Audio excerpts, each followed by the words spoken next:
Rihang magpagaling. Immediate. Nasasagot agad ang pangangailangan, ang hirap na tutugunan, ang pagdurusa maging ng katawan at ng espiritu na iibsan.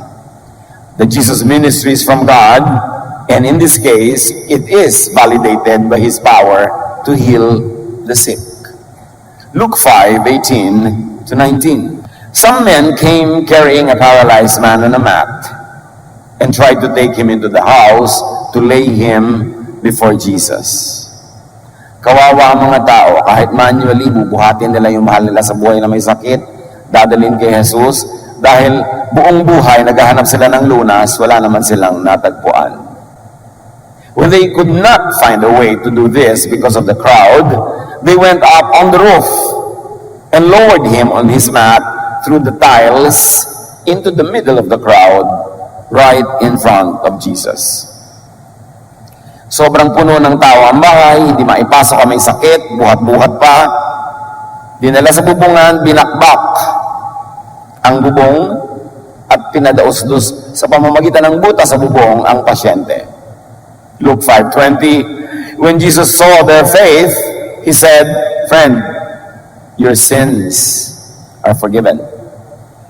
Katakataka, hindi yung sakit agad ang pinagtuunan ng pansin ni Jesus, kundi yung pagpapatawad sa kasalanan ng may sakit. Forgiveness of the spirit before healing of the body. So here we see that Jesus prioritizes spirit before the body, spirit over matter. And the thought of the patient that he is healed of his spiritual disease could be the power through which his body could be healed. Jesus is demonstrating a very important reality, thought over physical matter. Faith, knowledge, knowing that he had been healed would translate into the healing of his body. And here, faith is equated to being forgiven. Faith leads to being forgiven. The person did not even have to confess. The person did not have to make a big drama about his life, his sin, his past. The faith in Jesus was enough for Jesus to grant forgiveness. Walang drama-drama to. Yung nananalig ka kay Jesus, hindi mo na kailangan pang magtapat and go through all the motions of all the sins that you have done in your life, because God knows. But remember, this is a new dispensation. This is a new time, a new period. The old period had ended. Na hindi na issue lagi yung kasalanan, hindi laging kasalanan ng laman ng isip ng tao, hindi laging paglabigay ng mga offering para patawarin, kasi ibinigay na ang kapatawaran sa pamamagitan ng pagbibigay kay Jesus. Kaya kahit tayo, naging habit na rin natin tuwing lalapit tayo sa Panginoon, laging kasalanan ang laman ng utak natin, patawarin mo ako sa aking kasalanan, masama ako, hindi ako karapat-dapat. We glorify the negative effects of sin. Tapos sasabihin ng Diyos, teka, ano pinag-uusapan nating marumi ka, hindi ka karapat-dapat? Hindi ba one time, big time, lumapit ka na sa akin through my Son, Jesus?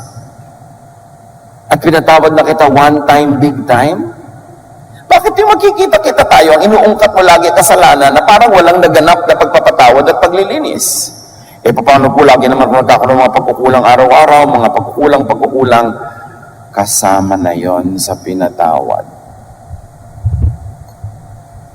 Kaya hindi natatanggal ang kaligtasan pag nagkamali ka, nadapa ka.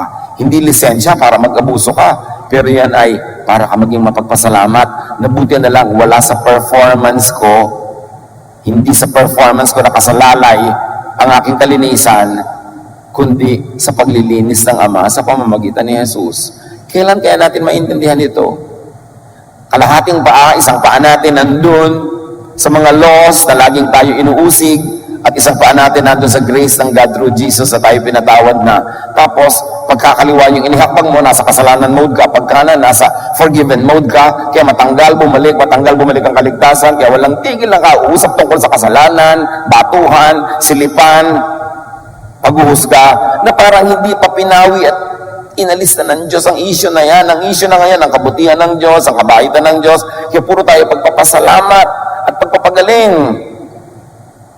Pinaghahalo-halo kasi natin yung mga teachings ng old law that condemns us and the teachings of God through Jesus that justifies us. At any given moment, isa din yung naghahari sa ating utak. Kaya marami sa ating laging lito, divided, maging ang pananampalataya. Kaya nandun yung merong joy of salvation, nandun merong fear na naman, paulit-ulit. But faith leads to being forgiven. Not a 100% moral uprightness. Salamat ganun. Kasi kung hindi ganun, nandun pa rin tayo sa old mode. Para namang hindi nangyari si Jesus. Ito ang isa sa mga pinakamalaking challenges sa mga Kristiyano Yung hindi lang maging Christian, kundi maging Jesus believer and Jesus follower talaga. Because the word Christian, over the years, had assumed so many other meanings that are un-Jesus. That's why many Christians kill each other in the name of God. Many Christians go to war with each other in the name of God. Un-Jesus yun. Kaya dapat pati yung word na yan, yung label na yan, salain through Jesusness. Balik sa kwento, Luke 5:21. The Pharisees and the teachers of the law began thinking to themselves, "Who is this fellow who speaks blasphemy?" Blasphemy, Blasphemy only means believing or thinking outside of the accepted teaching or dogma. Hindi lahat ng blasphemy masama, ungodly or evil. Ang blasphemy, ibig sabihin lang, pag-iisip, paniniwala, o pagtuturo na labag sa tradisyonal na paniniwala o katanggap-tanggap sa nakararami o sa makapangyarihan. Dahil ito nga si Jesus, tinawag na blasphemer Blasphemous daw ang ginagawa niya. Pero dito, si Jesus ang tama. Hindi lahat ng nililabel ng mga religion na blasphemous, masama nga yun. Si Jesus nga, tinawag na nagbablasphemy.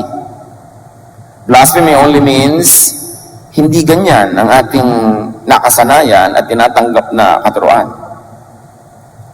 So, blasphemy is thinking outside of the box, of the accepted box, the box imposed by the religiously powerful. So, sabi nila, blasphemy ginagawa ng Jesus na ito. Who can forgive sins but God alone? The answer to their question should have led to the validation of Jesus.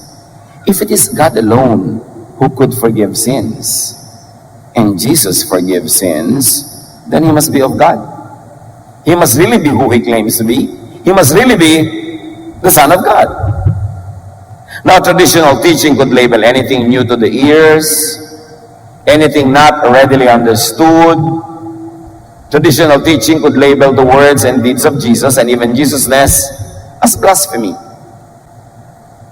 Kaya kahit ngayon, after 2,000 years of Christianity, na nadagdag na ng kung ano-ano mga katuruan, nalilito na kung old ways, Old Testament laws ba, o the grace of God through Jesus, kahit ngayon, Jesusness could be labeled by many as blasphemous.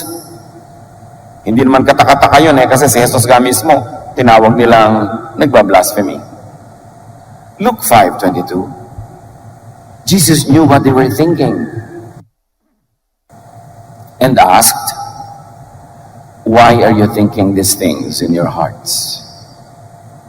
Bakit nyo iniisip na nagbablasphemy ako? Why do you think that way? Why do you misjudge so quickly and so easily? Why do you instantly decide that what you do not understand is wrong? Why do you instantly decide that whatever thought is not within your tradition is evil? Kaya pati si Jesus, the Son of God, tinawag nilang son of Beelzebub, anak daw ng Diablo. Pag hindi nila naintindihan, Diablo na agad, demonic na agad. Luke 5:23, sabi pa sa kanila ni Jesus, which is easier to say? Your sins are forgiven, which I have just said, or to say, get up and walk? Alin ba mas mahirap? Ito yung lumpo. Sinabi ko, your sins are forgiven, and you're offended. Kung sabihin kong get up and walk, ma-offend kayo? Alin bang mas mahirap gawin sa dalawa?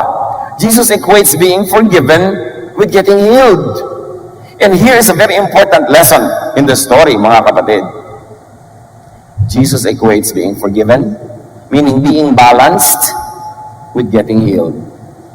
Kasi kung may kasalanan ka, at alam mong kasalanan yon, at totoong kasalanan yon, guilty ka, hindi ka makatulog, nagdadalawang loob ka, natatakot ka, magkakasakit ka talaga.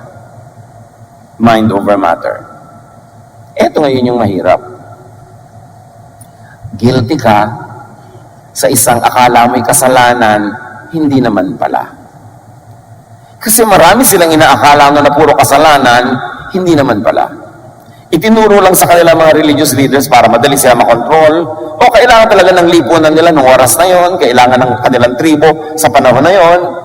Kaya minasama para huwag mong gawin, pero na-oversimplify, naging masama na for all time, for all people, tapos nagagawa mo, kasi yun ang natural mo, yun ang kahit pilitin mong hindi gawin na yun ang nangyayari. So ano mangyayari sa'yo? Lagi kang guilty.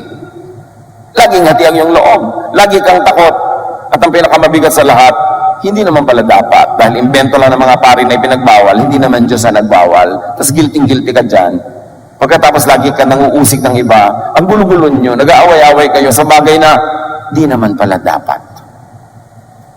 To kill or die for. At nagbibigay sa atin ng sakit sa katawan, ang lahat ng uri ng sakit sa isip, ang lahat ng uri ng imbalances. Kaya in-equate ni Jesus ang pagpapagaling sa pagpapatawad. Hindi lahat ng sakit dahil may kasalanan o guilty, kasi yung iba talagang very clinical, may germs talaga. Pero marami, tinablan ka ng mga germs, tinablan ka ng mga kung ano-ano, kasi ang baba ng panlaban ng iyong naturalesa, because you are psychologically imbalanced, which affects your bodily processes. So sabi ni Jesus, kahanga-hanga ang pananalig mo. Pinapatawad na ang kasalanan mo. Which follows na gagaling ka na. Kasi ang nagbibigay sa inyo sakit na yan, yung utak mo, na either guilty ka at dapat ka talaga mag-guilty, o guilty ka sa hindi mo naman dapat ika-guilty, but nevertheless, guilty ka pa rin. Kasi ang teaching sa inyo ng religion is to be guilty about everything. May sakit ka tuloy. Sabi ni Jesus, alin ang madali? Sabihin kung pinatatawad na siya o pinagagaling siya. Luke 5:24. But I want you to know that the Son of Man has authority on earth to forgive sins. Pinoproblema niyo ang pagpapatawad ko ng kasalanan? To forgive sins is to heal.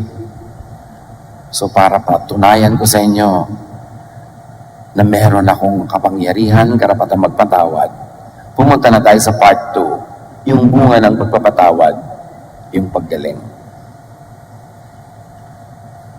Kayo mga priests sa temple, kayo mga Pharisees, kayo mga teachers of the law, turo kayo ng turo sa mga tao ng kasalanan nila at kung paano sila mapapatawad. Turo kayo ng turo ng walang katapusang offering, walang katapusang pagbibigay ng mga animal sacrifices. May napagaling na ba kayo sa turo na yan? Ang daming sinasabi ni Jesus dito pag nanamnamin natin yung said and the unsaid. If you're going to read between the lines. Sabi niya, alam niyo ang pagpapatawad leads to healing. Araw-araw, nag-o-offering ang mga tao sa inyo para sa kapatawaran, may na-heal na ba? At para malaman ninyo na tunay ang kapangyarihan ko magpatawad, pues, pumunta tayo sa part 2. Pagalingin natin. John 5:24-25. So he said to the paralyzed man, I tell you, get up, take your mat, and go home. To drive home the point, Jesus did what seemed to be the more difficult thing as far as the Pharisees and the teachers of the law were concerned. Kasi sa kanila, madaling magsabing, pinapatawad ka na ng kasalanan mo sa ngalan ng aking office, ng aking costume, ng aking rank, ako representative ng Diyos, tinatanggap ko yung mga offering mo, pinapatawad na kayo. Madaling sabihin yun, pero wala namang proof na tumalab. Sabi ni Jesus, let's go to the proof which none of you have the power to do and to give. Sabi niya, gumangon ka, bitbitin mo yung higaan na dating hinihigaan mo lang at ikaw ang binibitbit at umuwi ka na. Resume your life, get a life. Immediately he stood up in front of them, verse 25, took what he had been lying on, and went home, praising God. Ano pang masasabi mo sa ganyang klaseng eksena? As you were already forgiven, now reap the side effect of that forgiveness. Get up, you are healed. Result, the forgiven and the healed person praises God. Yung mga teachers of the law, yung mga Pharisees, will they praise God? No! Mag-iisip sila na ng iba namang problema ang ibibigay kay Jesus. Sarado ang utak nila. Hindi natuturuan ang saradong utak. Kahit magpapalibalentong, magpasirko-sirko, magpatalon-talon, pasayawin mo ang mga bundok, hindi sila makikinig. Nagtuturo tayo para doon sa mga bukas ang isip, hindi para sa mga sarado. So huwag kang mapipi, huwag kang umanas o bawasan ang pagtuturo mo for the sake of the sarado dahil baka sila magalit sa iyo, baka kanila i-condemn. Hayaan mo sila, nagtuturo ka para doon sa nakabukas, para matanggap nila ang pagpapalang inilaan sa kanila ng Diyos na handa nilang tanggapin.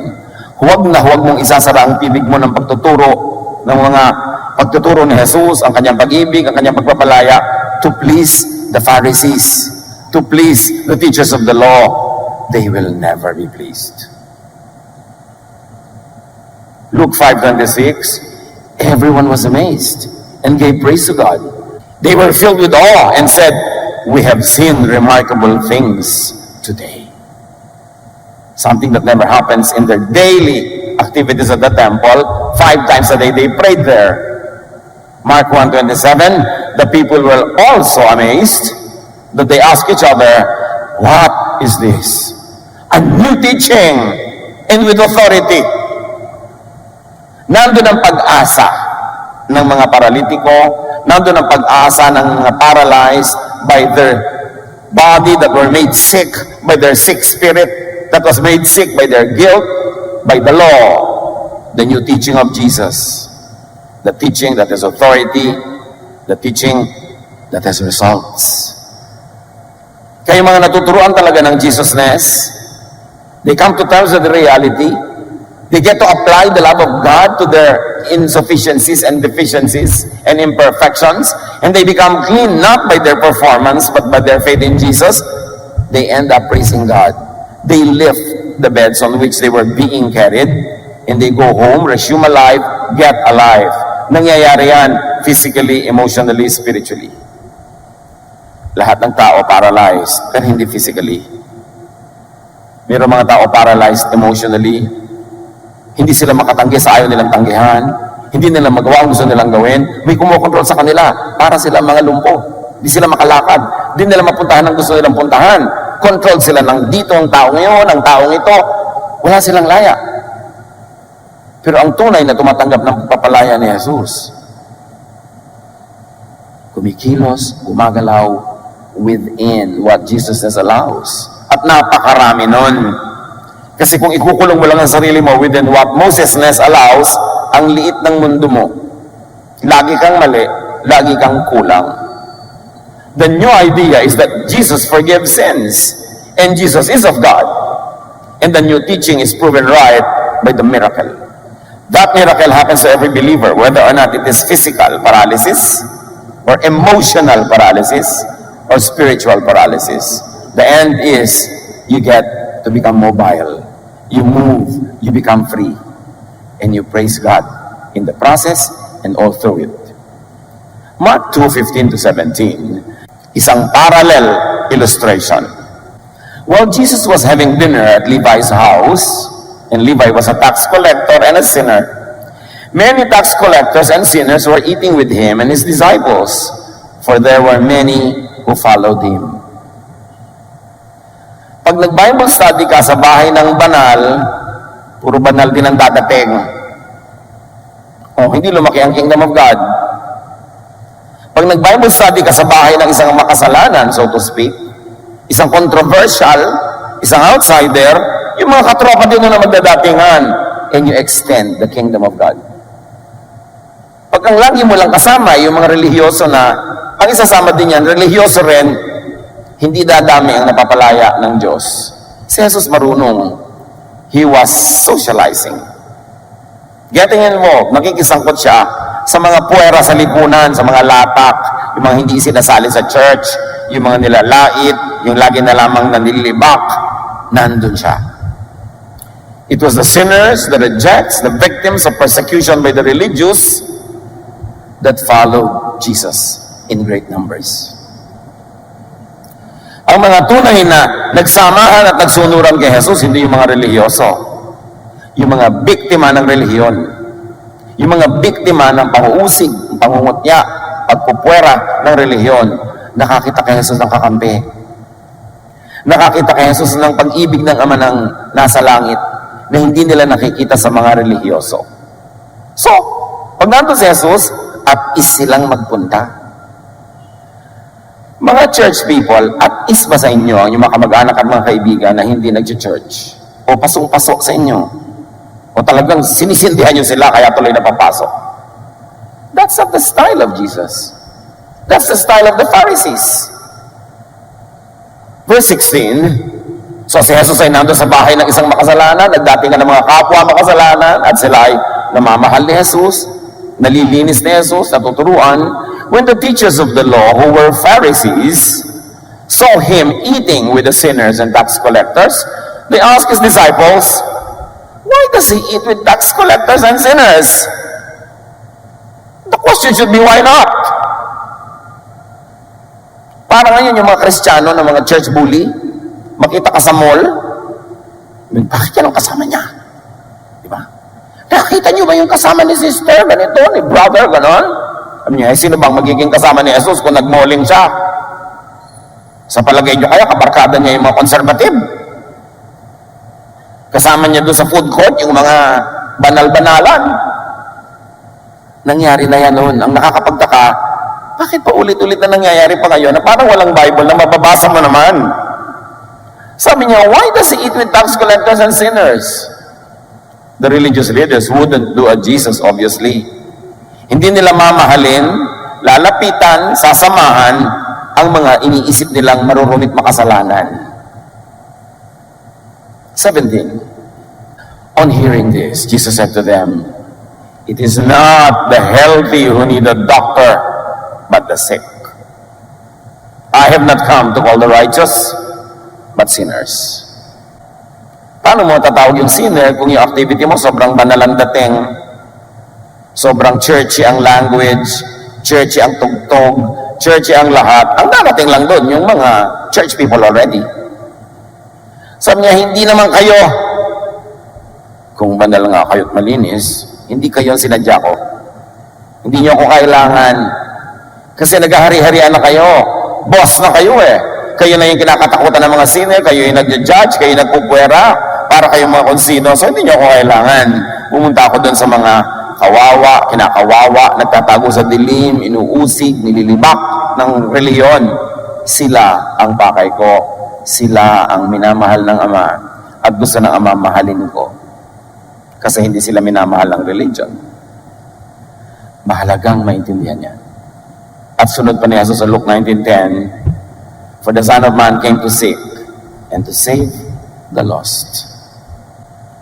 So Jesus came to seek and call sinners who are the sick, the condemned, the outsiders. Alam niyo nun sa kanila, may sakit ka, may ketong ka, marumi ka. Ay naku, walang hospital para sa inyo. Itapon kayo lahat sa labas ng community. Baka mahawa pa kami. Kadiri kayo. At mamamatay din kayo anyway, madibilis. Kasi may sakit kayo. So itatapon ka. Ganun din ang trabaho ng mga reliyoso ngayon ha. Pag sa tingin nila, may sakit ka, marumi ka, ayon sa kanilang pananaw, itatapon ka. Kunwari, gagamutin ka, hindi naman talaga. I-judge ka lang, i-label ka at ipupwera ka. Diyan magaling ang mga Pharisees sa exclusion. But Jesus cultivates a culture of inclusion. Kaya lahat ng pwera, yun ang welcome sa kanya. Yung babaeng dinudugo, bawal niyang makitungo sa kanya. Pero hinayaan niyang hawakan yung laylayan ng kanyang damit at gumaling yung babae. Yung mga ketongin na hindi pwedeng lapitan ng tao, babatuhin nga ng tao pag nandiyan yung ketongin para lumayo. Ang mga ketongin may utos na kailangan sabihin nyo pag may tao, unclean, unclean, I'm unclean, para kalayuan.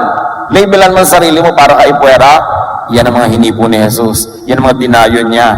Yan ang kanyang pinuntahan at sinadya. Hinawakan, hinipo, minahal. Tapos sa mga Kristiyano, baligtad. Kailan kaya tayo magiging maka-Jesus talaga? John 1:29, si John the Baptizer, ang daming sumusunod sa kanya at nakikinig kasi kakaiba rin yung turo niya. Wala sa labas ng templo, nasa mga ilog-ilog, nasa mga gilid-gilid. The next day, John saw Jesus coming toward him and said, "Look, the Lamb of God who takes away the sin of the world." This is loaded with meaning. Si John na pinaniniwalaan ng marami, ginamit niya yung credential niya para ituro yung mga naniniwala sa kanya sa tunay na dapat tingnan si Jesus. Sabi niya, huwag kayo sa akin sa tumingin. Ayan si Jesus, sa kanya kayo tumingin. He is the one who takes away the sin of the world. How does Jesus take away sin? By forgiving sin. Tulad ng nakita natin sa kwento ng pinagaling niyang may kapansanan. And not only that, by paying for sin so that it's already paid for and you no longer have to pay for it. He takes away sin and the issue of sin in our lives. Tapos may mga tao pa, "Pastor, please preach against sin. God is holy. Condemn everybody who's committing sin." Jesus already took sin away. Once in a while, we talk about it to appreciate our freedom, to appreciate the kindness and goodness of God, and to inspire us to live upright lives, but do not expect me to use the pulpit to always bring up the issue of sin. Because Jesus took it away. Tapos balik ka ng balik. Jesus takes away sin by removing the law that makes people sinful. Kung laging yung law, ang laman ng utak mo, lagi ka rin sinful, yun ang ending. How will Jesus take away sin if Jesus will always bring up and implement all the laws that He already came to replace with just one law and commandment, the command to love? Hindi compatible ang law at ang love. Hindi compatible ang old traditions of the temple and the new teaching of Jesus that has power. Pag na-reconcile natin sa utak natin, maiintindihan natin kung sino si Jesus. Pero nung nagtuturo si Jesus niyan, that He was a bird from heaven, ang daming hindi nakaintindi, nag-alisan, ay ayaw namin ang teaching mo. Si Jesus na ay nagtuturo, nilayasan pa eh. Kasi ang gusto ng tao, yung dating laman ng utak niya, i-reinforce mo lang. Ayaw niya magbago ng isip. But Romans 12 says, "Be changed by the renewing of your mind." Hindi ka lalaya pag hindi na bago ang shape ng iyong utak. Hindi ka magpapalaya ng kapwa pag hindi mo binago ang shape ng iyong utak. Jesus came to take away sin, not to put it in the center of our lives, not to make it the usapan all the time, not to make it the standard of daily life. He took away sin. And Jesus took away sin by changing the topic from condemnation to justification, from being dirty to being cleansed, from being an outsider to being children of God. Psalm 103 verse 12, nung paman yan ang gusto ng Diyos, hindi lang sinusunod ng temple, kaya pinadala patuloy si Jesus. How far has the Lord taken our sins from us? Farther than the distance from the east to the west. Ganun gusto ng Ama, nakalayo ang usapan at epekto ng kasalanan. Inilayo niya kung gaano kalayo ang silangan sa kanluran. Tapos ikaw naman, lahat na lang ng issue, laging sin ang topic mo, binabalik mo. Inilayo na nga ng Ama, nilalapit mo na naman. Hindi ibig sabihin na mabuhay ka doon sa kasalanan. Pero ang truth is, marami ng dating kinoconsider nilang kasalanan, inalis ni Jesus yung kamandag nun. Binayaran na niya. Kung totoong kasalanan man, binayaran. At yung hindi naman kasalanan, pinagmumukha lang kasalanan ng reliyon, ibinunyag ni Jesus. Oh, kasalanan pala magtrabaho sa Sabat, ha? So, nagtrabaho siya na nagtrabaho sa Sabat. Ipinakita niya, hindi kasalanan niya, nakala niyo lang. Kasalanan palang kumain ng kung ano-ano. So sila, sabi ni Jesus, ang mahalaga yung lumalabas sa bibig, hindi yung kinakain mo, papasok. So, ang dami nilang akala, kasalanan, hindi naman pala. Gaano karami sa buhay niyo at buhay nating lahat, ang inaakala natin kasalanan, hindi naman pala. Dapat tayong lumaya doon because Jesus takes away sin. Huwag matulog, mahimbing sa mga dating pag-iisip. Kahit ang pag-iisip na yun ang galing sa religion, reviewin ang lahat, salain sa Jesus filter. Maraming pahirap sa ating isip at loob, di dapat. Kaya awang-awa sa atin ng Ama, ipinadala si Jesus. Sabi ng Ama, kinakawawa kayo ng relihiyon, kinakawawa kayo ng isang katerba, mga law, napakarami mga bagay na hindi nyo naman masusunod, lagi tuloy kayong guilty. Here is my son. Let him pay for all the real sins, and let him reveal to you what you think is sinful but is not. Dapat reviewin. 1 John 1:9. If we confess our sins, He is faithful and just and will forgive us our sins and purify us from all unrighteousness. Of course, ito ibagay din sa mga hindi pa nagkakaroon ng one-time, big-time confession to God. Pero pag nangyari na, anak ka na ng Diyos, hindi na dapat ganun kalaki ang issue. Once again, hindi natin sinasabing yung talagang sin ay hindi sin, kundi baka naman akala mo sin lang, tapos nagiging slave ka tuloy sa pagsunod. Pag-aralang mabuti. Ano ba talagang turo ng Diyos? At kung talagang sin nga, even by godly standards through Jesus, di ba paid din by the blood of Jesus? Di ba? We are cleansed through the blood of Jesus nga. Kaya magpapasalamat ka eh. Gagaan yung loob. At magiging mas mabait ka sa kapwa. Kasi ikaw man, naunawa mo yung bait sa'yo ng Diyos. So the work of God forgives and purifies. So that is what we should do. We should forgive and purify people with the love of Jesus. 1 John 1:7 is very, very interesting. Hardly understood kahit lagi nang inuungkat-ungkat at binabanggit-banggit. Sabi dito, if we walk in the light, and of course you know that Jesus is the light, it means if we do not hide. If we do not hide who we are, if we do not hide our truth, if we do not hide even our warts and our wounds, if we walk in the light, also means if we let the light of God in Jesus cleanse us. Because light disinfects. Kahit sa science, sa patunayan na ang light can cleanse, can disinfect. Yung mga matatanda nung araw, may mga panggirahan tayo facing the east. Doon sila nagbibilad ng mga plato, ng mga baso, mga kutsara. Because I believe na pag naarawan, lumilinis. And there is truth in that. Light disinfects. Jesus is light. So, 1 John 1:7 says, if we walk in the light, if we do not hide, if we let the light of God cleanse us, as He is in the light, we have fellowship with one another. And the blood of Jesus, His Son, purifies us from all sin. How do you get purified? By not hiding. By exposing your true self to God, and let God cleanse you through the blood of Jesus. And let the light of Jesus be your strength, not your own performance. So, if we walk in the light, we have fellowship with one another. Ibig sabihin, we have commonality. Pag lumabas ka mula sa dilim, lumabas ka doon, eto ako, ito yung tinatawag na kasalanan ko, ito yung kamalian ko. Sabihin ng iba, ay ako rin. Now we have fellowship with one another. Pare-pareho lang pala naman tayo. Meron yan. So pare-pareho tayong kailangan natin ang pagpapatawad ng Diyos through Jesus. Kailangan natin yung cleansing through the blood, or in this case, through the light of Jesus. Sabi niya, I am the light of the world. The light, the blood purifies if we do not hide. But why do people hide? Because the religious establishment will punish them for being truthful. The religious establishment will punish people if they show their true lives, true selves, true faces, true wounds, true hurts, true weaknesses. They will be excluded. So people are forced into hiding in the dark. People are forced to live double lives, one life for the Sunday church and another life na pangtotoo, because the church will punish them for what the church thinks are imperfections and sins. Kaya galit na galit si Jesus sa hypocrisy. People are forced into hypocritical existence because of judgment, because of exclusion done by the religious. But the light, the blood purifies if we do not hide.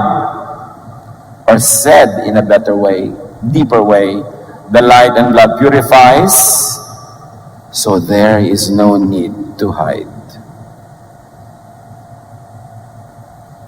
So, ikaw kulang ka lang ka. Pinuno na ako ni Jesus. May kulang pa ako sa tingin mo. I'm not hiding. Pinupuno ako ni Jesus. What you should see is the blood of Jesus that cleanses me. What you should see is the love of God that fills me. You should not see the gaps and the kulang and the warts. What you should see is God's grace at work in me. So you don't have to hide. You walk in the light. Because Jesus is light, there is no need to hide. If church people have their hearts in the right places, that they will be supportive of one another, loving to each other, caring, nurturing, that their attention and companionship is restorative rather than judgmental, no one will hide. So habang mga tao nagtatago pa, takot pa, ibig sabihin, hindi pa nagiging totoo ang pagiging maka-Jesus ng isang kapatiran. Kailangan pa nilang magtago, natatakot sila sa kapwa nila mananampalataya. Jesus came to set people free from sin. From the power of sin, from condemnation. Biro mo, hindi ka pa kinokondem ng Diyos, hindi ka pa sinadjust ka na araw-araw ng kapwa mo. Hindi ang nagpapahirap sa iyo yung kapwa mo. Jesus came to set people free from that. And Jesus came to set people free from sickness because of sin. Sickness caused by guilt and fear.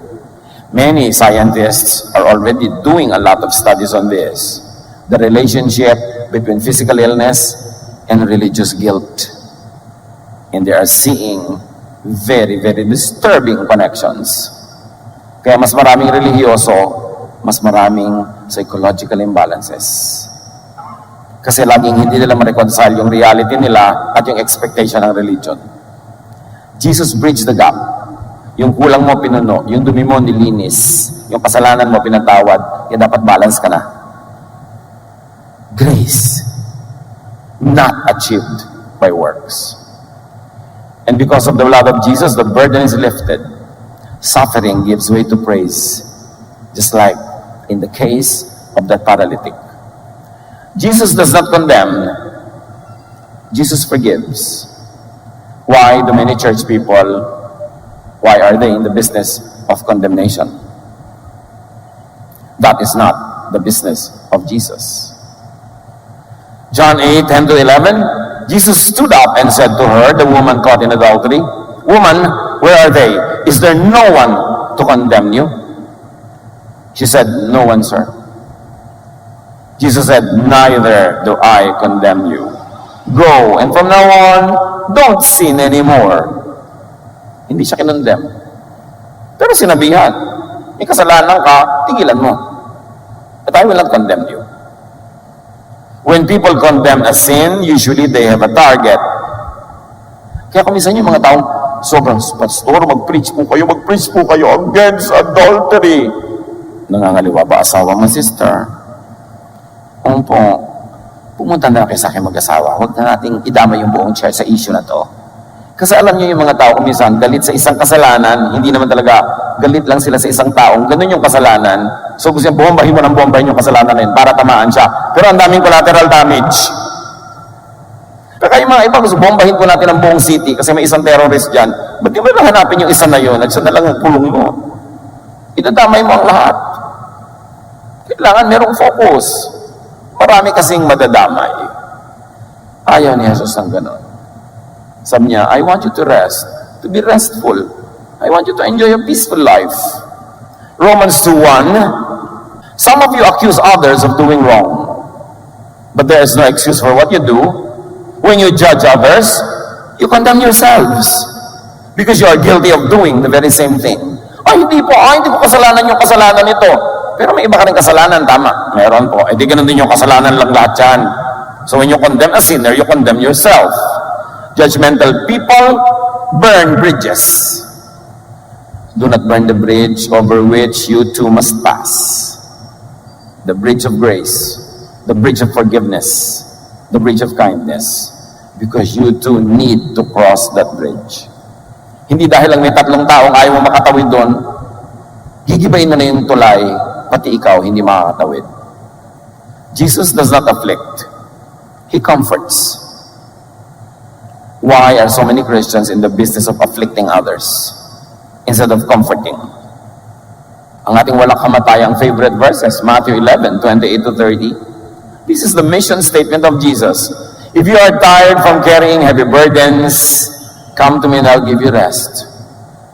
Take the yoke I give you, put it on your shoulders and learn from me. I am gentle and humble, and you will find rest. This yoke is easy to bear. This burden is light. Yan ang gusto ni Jesus para sa atin. But many Pharisees, baliktad, they afflict. Why do many Christianities place burdens on people's shoulders, place stress on one another? Why are many Christians so very much unlike Christ? Kaya sabi ni Gandhi, I like your Christ, but I do not like your Christians. Your Christians are so unlike your Christ. At mayroong katotohanan ito na sampal sa mga taong nananalig daw kay Jesus. Jesus does not wound or hurt, He heals. And why do so many of us wound one another? Especially those that we consider to be sinful. Anong karapatan natin na sumugat sa puso ng isang taong iniisip nating makasalanan? Ang business ni Jesus ay magpagaling, tapos ikaw nanunugat. So nasa kanino ka ba talagang panig? Dapat magkalinawan. Jesus does not scare or trouble. He does not vex. He gives peace. Tapos yung magte-text sa'yo, yung magpopo sa maraming Kristiyano, ang mga news na nakakatakot, nakaka-disturb. Jesus is in the business of giving peace. John 14:27, I give you peace. The kind of peace that only I can give. It isn't like the peace that this world can give. So don't be worried and afraid. Why do so many Christians trouble one another? Ang konti-konti ng Jesus sa Christianity, kaya lagi natin ina-emphasize. Ay, gano'n na naman ba teaching ni Pastor? Jesusness na naman. 2,000 taon na kasi na nawawala yung Jesusness eh. Kailangan talagang pagtrabahuhan para ibalik. To put Jesus back in His church. The work of Jesus includes, does not exclude. Walang puwera kay Jesus. Kahit nga yung demon possessed, pinuntahan pa niya sa kuweba. Tapos ang mga Kristiyano ang hilig magpuwera, mag-label. Napaka-konti ng pagiging maka-Jesus sa loob ng Christianity. John 1:12, yet to all who did receive Him, to those who believed in His name, He gave the right ito to become children of God. Bakit mo siya tinitiwalag? Bakit mo siya ayaw isali? Kasi ganito siya, ganun siya. Teka, tinanggapan niya si Jesus, naniwala ba siya kay Jesus? Oo, di anak siya ng Diyos. Pareho lang kayong anak. Anong karapatan mo? John 6:37, everything and everyone that the Father has given me, sabi ni Jesus, will come to me, and I won't turn any of them away. Wala akong tatanggihan. Basta gusto. Basta gusto lumapit. Walang puwera. Basta gusto. Many Pharisees are in the business of exclusion.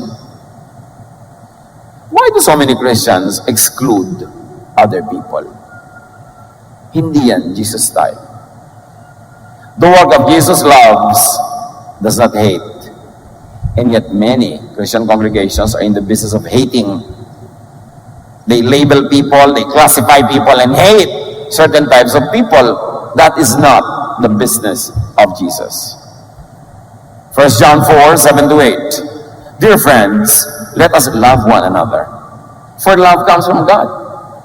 Everyone who loves has been born of God and knows God. Whoever does not love does not know God. Because God is love. So kung hindi ka maibigin at baligtad pa nga, ang selan-selan mo, marami kang pinandidirihan, marami kang ayaw, marami kang kinakamuhian, tulad ka ng Pharisees. Many Pharisees teach and promote hatred. Laging merong tatargetin na group, tatargetin na tao, tatargetin na kung sino-sino, tapos yun ang giging object of hatred. At pasimuno ang maraming Christian churches sa business na ito. The work of Jesus loves does not hate. 1 John 4:20, whoever claims to love God, yet hates a brother or a sister, is a liar. we should be in the business of loving people, of opening our hearts, our doors, even to people we do not like. Because when people believe in Jesus, God gives them the right to be His children. And you as a child of God has no bigger rights than other children of God. Pare-pareho lang tayo anak ng Diyos. If a Christian hates, if a Christian teaches and promotes hatred, that person is not of God. Yun ang sabi ng verse. Hindi ko anong version ng Bible ang dala-dala mo, hindi ko anong statement of faith mo. No. Isa lang ang litmus test. Loving ka ba? Yun lang. The challenge is to understand Jesus. Pagsikapan, pagtrabahuhan, na maunawa si Jesus. Hindi siya naunawa ng napakaraming mga taong nakarinig sa Kanya. Kaya siya pinatay. Hindi siya naunawa ng marami niyang tagasunod, kaya yung mga iba nag-alisan pa.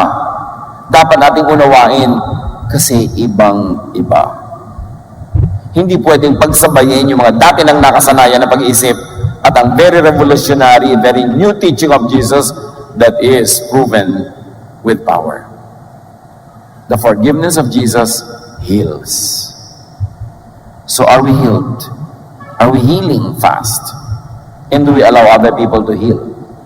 Through and by the love and power of Jesus, let us forgive others and help them heal. Whether or not the sin that you assign to them is real or imagined,